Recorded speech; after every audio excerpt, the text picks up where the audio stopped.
Hi, I'm Alison Minami here at Wondercon.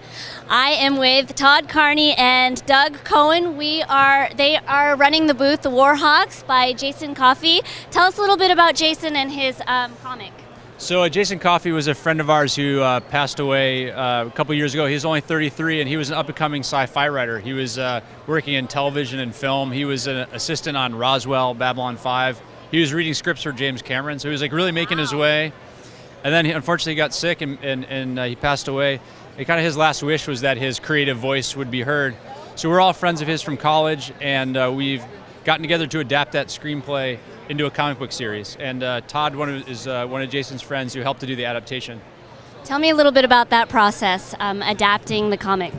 Well, my brother and I, we had several comic books, and that was the one we all liked. It was a big sci-fi blockbuster that would be a huge movie.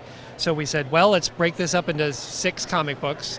And this is our first one. We've got the first 5 pages done, and they look spectacular. And every artist we showed it to and that had heard our story, they just wanted to get involved. And people he had worked with in Hollywood had basically worked their way up in Marvel Studios and different places that put us in contact with artists who heard the story and just wanted to get involved and really liked the idea and everything, the story behind it, as well as the story itself.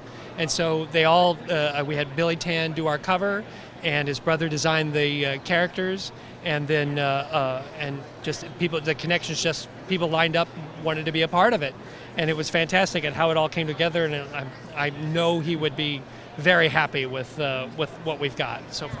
This is a really moving story. It sounds like you were all very good friends. What is the one thing that you would kind of want to say about your friend as a person and sort of a colleague?